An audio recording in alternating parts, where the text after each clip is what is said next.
It's a jogging bottoms and baggy top type of day today. It's Monday, the 30th of August, which is a bank holiday in England. So I'm off work. Indeed, I'm taking advantage of this bank holiday, and I will now not be in work until the 10th of September. And quite honestly, I could do with this break. For no other reason than I still have a book to finish writing. And so, yeah, it's not going to be finished by September, and I am okay with that. I say this every time I miss the deadlines that I set for myself. I say, I am okay with that. Oh, perhaps I should also introduce myself. Hi everyone, my name is Charlie, and today I'm going to be talking about nothing in particular, except currently in particular I'm talking about my writing. And I am writing the final book in my series of books about Mrs. Doris Copeland, a housewife in the north of England. We've had Our Doris, we had Indisputably Doris that came out in 2017, a novella that came out in 2019, and I had hoped that the next book would be out this year because, you know, every 2 years it seemed like a good fit. Naturally, we had this whole thing that went on all over the world, and yeah, I've had a few weeks at home because of that thing. You know, 12 weeks from March till June last year. And it was one of those things where I kept joking beforehand that I just needed 3 months and dedicate to writing every single day, and I could finish this book. Well, that 12 weeks happened and I didn't finish the book. I've had holidays as well because I've still had to take time off work even if I haven't gone anywhere. And we had another period in November, another one from January until April this year, and this book has not been finished. Of course, other things have happened throughout that time, and I've always said that it's different now because I'm actually trying to live some sort of life outside of writing as well. But my original deadline for this book was April 2020. And I think at that point I had 2 chapters written. But also I wasn't working on this book on its own. I was working on Alice Valentine, getting that book edited and an Heir to Murder out last February. And in between that, all of the stuff that goes into that. Also, work this year has been a bit more busy than usual for reasons. Although the last fortnight has quietened off, and I'll talk about that in a minute. But then I pushed a deadline to the end of last year, then I pushed it to a certain date this year. I wanted to finish it by June this year and maybe bring it out this year, but slowly these plans have eroded, and now I am hopefully, maybe, possibly about 13,000 words away from the end of this book. Maybe. And I think if you go back and you look at all the different times I've talked about writing, and there's been this discrepancy every time I talk, because sometimes it's 20,000, sometimes it's 15,000. It's trying to put a number to it and then ending up either going over that number or recognising I'd written something and it put me into a hole, and I edit as I go along. So stuff gets scrapped, stuff gets put back in, or I realise that something doesn't fit where I put it, so I have to push that further back. And then also sometimes we have plans for other books, and we recognise that sometimes that those books cause the book that we're writing to not make sense anymore, so we have to remove certain mentions of stuff that happened in Royally Doris because it now hasn't happened. But I am currently working still on the penultimate chapter. I made some very good headway yesterday, which was my first day off work of this stretch, which should be about 13 days in total. I'm not going to spend every single day writing. You know, I do want to rest and recuperate a bit. Some people don't understand. What do you mean by recuperate, Charlie? You've got nothing wrong with you. Yeah. Anyway, it was a productive day in terms of writing yesterday. I found that on average, and this isn't a good average for other people, people don't like this, a good day for me can be anywhere between 2,000 words and 10,000 words. For National Novel Writing Month, 2 years, 3 years maybe, 3 years, I finished a novel very quickly. Once I wrote a 50,000 word novel in a day without any sleep. I wrote one once in 5 days, and that was a book without any punctuation at all. And that's the thing. If you wanted a really terrible draft of me that hadn't got any thought put into it, which some people really work well with, I can't do that, then I could write a book in 10 days, 10,000 words a day. I could do that. There would be no punctuation. It would be all over the place. There would be cliffhangers for cliffhangers' sake. There would be weird revelations that made no sense to the story. And the reason I can't then go back and work on that is, for whatever reason, when I look at a terrible first draft, I think, well, I got the story out now. It exists. Whether anybody sees that doesn't matter to me, because I put that story out there. It's one of the reasons that I edit as I go along, and then I go back. And, like I say, the work that I'm going to have to do on the first part of this novel is perhaps the most major work I've done at the end of writing something. Ordinarily, I would have gone back, fixed all of that, and come back to the end. But since I already know how to fix that and the juggling I've got to do, it feels like less of a big job. I will be writing some more today, and I will be writing some more tomorrow perhaps. I did go down with the intention of getting some writing done this morning, and my family had all left, so it was the perfect time to do so. But, me being me, I got suggested a MasterChef video by YouTube, and I fell into that trap of just watching Gordon Ramsay and various other chefs shout at amateur chefs for nearly an hour. I know that I haven't met my September deadline now for the final Doris book. And I suppose there is something disheartening about that. The writers group meets back this Thursday, so I had gone with the intention of hoping to say, look, I finished another novel. I know that this book has been perhaps the most difficult for me to write, because it is the final book and it is me saying goodbye to these characters. And some people have said, are you not as invested in this book anymore? And I am invested in it. It's just perhaps the long goodbye. It's a lot of tying up any loose ends, but also making the story works as one cohesive novel. And also having, sometimes there is stuff that I put into plans that when it comes to actually writing it, it's a case of, actually, it doesn't work here. There's too much going on. And also sometimes my own intent can come back, and I'll be thinking about, like other people say, authors often won't have intent. Like everyone talks about that with The Lord of the Flies, when people were spent all this time talking about pigs and the author just said, I thought that there'd be pigs on an island.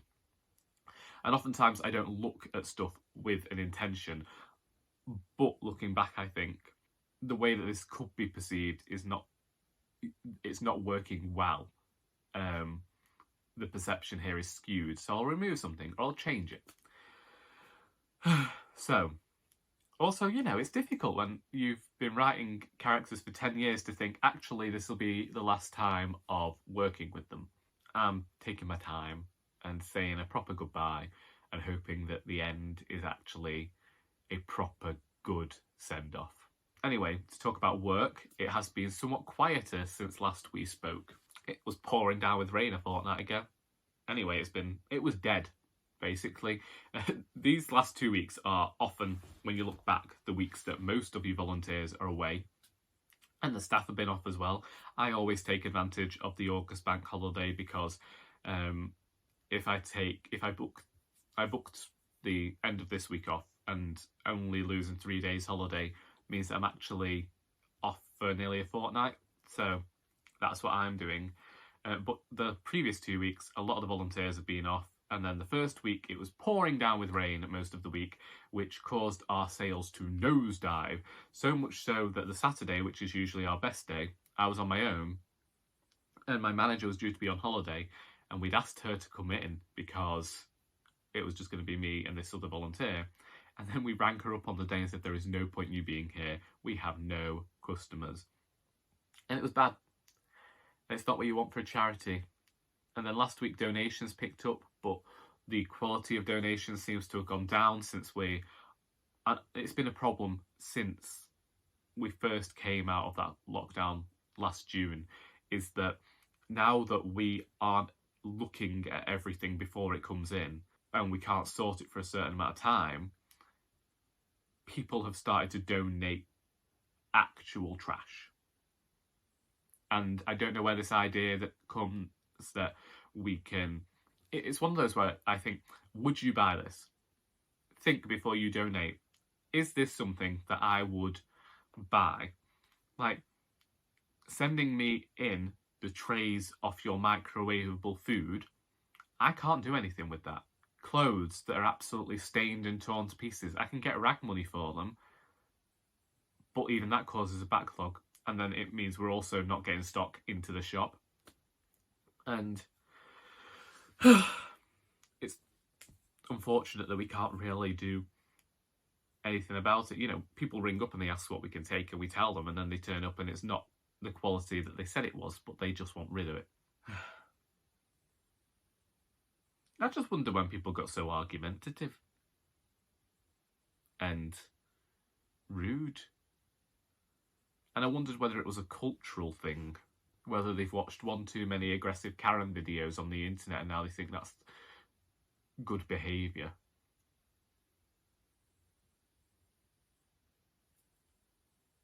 I don't know. Either way, I did get some things from work. I got The Z Murders by Jefferson Farjeon, which I started reading. This man was on a train, and when he went to sleep off in a hotel before he could go and check into his actual hotel, the man he'd been on the train with was dead. Then there's this mysterious thing going on with a woman, and a bit of enamelled metal, which was crimson and in the shape of a letter Z. And I'm only 50 pages in, don't really know where it's going. But I also got The Kingdom by Nesbo, which I know nothing about. But I just keep collecting all of his books. And then when I feel in the mood for a thriller, I just pick them up. And this one also isn't a Harry Hole book. And I've been told that his standalone thrillers are actually better than the Harry Hole series now. The start of that series was incredibly good, but unfortunately I think it's become a parody of itself. But apparently The Sun, Macbeth, and indeed this are going to be fantastic. So I look forward to them when I'm in the mood for a thriller. Someone had put these on a shelf, and I'm still not sure whether I was allowed to buy them, but I bought them because the other person in the shop said I could. And they are two Victoria Wood DVDs. One is Victoria Wood Presents, which I actually, only a fortnight ago, bought the book that has all of the scripts for these plays in. And let's count. I believe that these are all half-hour plays that aired during the 80s. Yeah, 16th of November 1989 to the 21st of December 1989. But apparently it's due to the archived nature of the footage, sound and picture may vary occasionally. I think that one of these is available on YouTube, and I caught the end of one of these on Gold one night. But it's Victoria Wood, and this one here has her screenplays. One is Talent, I think one will be Pat and Margaret, and I don't know what the other one is, I can't remember. You have Wood and Walters, which is a complete series which I've never seen. An Audience with Victoria Wood, which we all know. Anyone who knows Victoria Wood knows that one. And then you have Housewife 49, which was the drama about Nella Last that aired in the early 2000s, and actually caused me and a friend at school. It was one of the things that we could chat about because other people around us hadn't watched it, and we had a shared love of Victoria Wood. That's that. And I'm planning on watching them this week, as well as reading On a Distant Ridgeline by Sam Reese, because I still need to read the short story collection and review it like I said I would. Also want to read The Lost Daughter by Elena Ferrante, translated by, was it Anne Goldstein? It was. I considered waiting, because I'm learning Italian and actually reading Elena Ferrante in Italian. But I just thought it was Women in Translation Month, so I had 2 days left to read that. Will I? I don't know. I'm also supposed to be reading Rachel Cusk, but every time my brother sees me with that copy of Outline with the breasts, he gets a bit like, Charlie's reading smut. I don't know why he sees breasts and thinks smut, but this is what happens to a sheltered northerner who spends all his time with sheep. Last week, I spent an entire week reading The Killings at Kingfisher Hall by Sophie Hannah, which is a new Hercule Poirot book, and all I can say is, oh, that is a series of books by Sophie Hannah that I have never liked and I keep going back to. Curtain Call.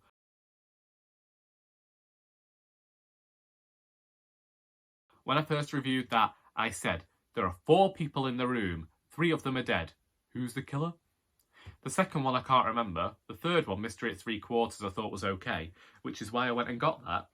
And it starts off because I can see where Sophie Hannah is emulating Agatha Christie. We've got allusions to the 450 from Paddington. We have allusions to Murder at the Vicarage. And, I can't remember at the time. But there was another one that it was quite similar to. And there was a lot where it felt like I could see the influences to Agatha Christie that Sophie Hannah had. But that proved to its detriment when it came to figuring out who the killer was, because the whole idea here is that Poirot is summoned because they don't believe the person who's being accused of murder could be the murderer. But having noticed the allusions to earlier works by Christie, I guessed how this was going to go. Another issue that I have with this book is that when it comes to crime, I always feel like the reader should be following the detective through the story. We should take on the role of the Watson, or in this case, the Catchpool. We, as the reader, should be getting shown the clues as the detective finds them. The way that this mystery works out, we could not possibly know how Poirot comes to his final conclusion until he gives you all of the information in the final chapter, which to me feels like a cop-out. And although I did guess the murderers and I guessed a second murder victim, I did that based on noticing the allusions to Christie, not through gaining any idea from any clues, because there were no clues given, which is unfortunate and is also something I felt a lot of the time when reading Sophie Hannah's books. It's as though she's created something complex, and yet when it comes to actually revealing it to us, it's all revealed through a lot of exposition, and we just have to use guesswork until eventually she tells us, rather than being able to pick up on the clues ourselves. And I just find it shoddy work when it comes to detective fiction. I mean, I can't say anything. I think that in my cozy crime novel, it's very easy to figure out who the murderer is, but a few people say they didn't. One person called it nothing outstanding, and it's a review I'd share about the Sophie Hannah book as well, so I'm in good company in the H's. Music-wise, I was going to talk about health for a minute, and then I chose not to. I think I told you about the phone call with the asthma nurse, hadn't I? Where she said she was going to ring me up and arrange an appointment, and then she said, I don't see why we don't just do it now. And I found out that I'd actually been taking my inhalers incorrectly, and she said to double my dose, because I didn't realise I was supposed to be on double the dose that I've been having, and my asthma seems to have been okay. You know, I go to the shop and I have to wear a mask and it gets a bit worse then, but otherwise, breathing fine. And she says, you know, as we go to the colder months when mine gets worse, to up my inhaler. And I just thought, you're trying to cost me money here. But also, health-wise, not being great over the last week. But then technically I've not been great over the last 29 years. So I can't really complain, can I? I do hate the days where I'm just like taking it easy, because I just think I look at those days and I'm just like, so lazy here. You know, those days when you can't even feel like cooking. There've been a lot of those recently where I've just thrown soup in the microwave and said, here we go. I made quite a lot of soup over the last 2 weeks. I say a lot. I make a big pan on a Sunday and then microwave it every day after refrigerating it. So the first week it was an autumnal soup I was trying with the hopes of sharing it in Victober, but I'll just tell it now, which was butternut squash, carrot and ginger.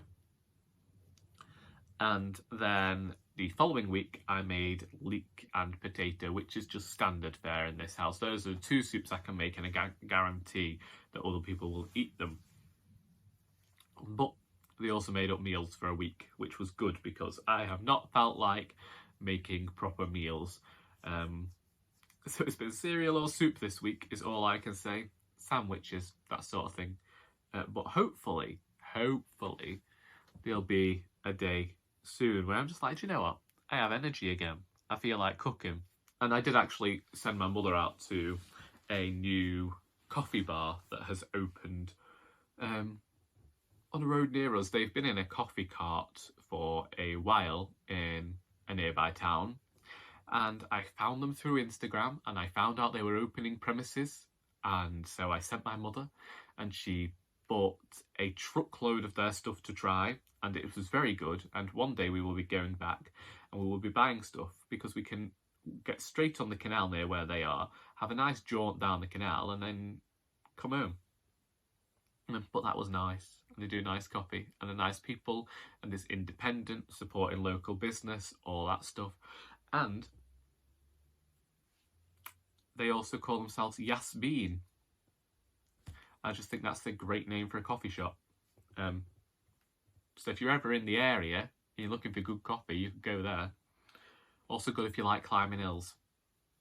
Music-wise, one of those recommended artists kept coming up on YouTube last week every time before videos. So I just thought, you know what, I'll go and watch this video because the earworm had got stuck in my head at that point. And she was called Gracie, and that song was called What a Waste. But then I went and listened to her entire back catalogue, and there's something about listening to Teenage Heartbreak that just makes me feel old. But I enjoyed the music. It seemed reminiscent of something, but I couldn't think what. And I do keep listening to the song Easy For You because of the line, I wish I'd paid attention to the way you treated your ex.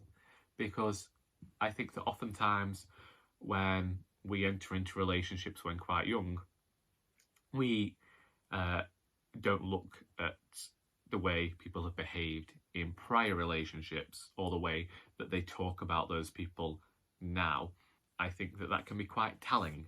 I think a lot of the time when we're young, we expect that we have the ability to change people or improve them or mould them into some way that we want them, or we will allow them to do the same thing to us rather than be ourselves.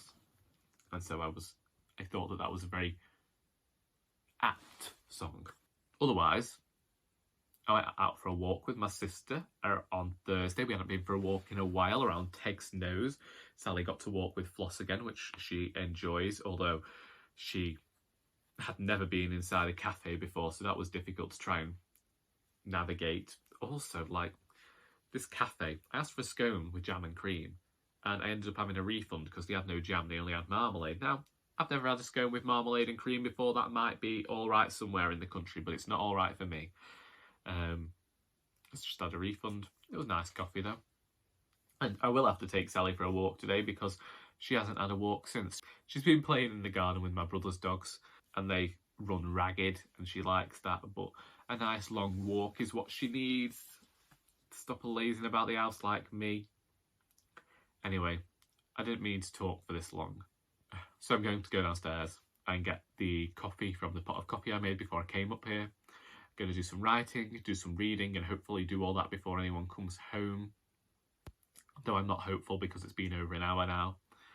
And then I suppose I'll go for a walk later on. I will city when I city.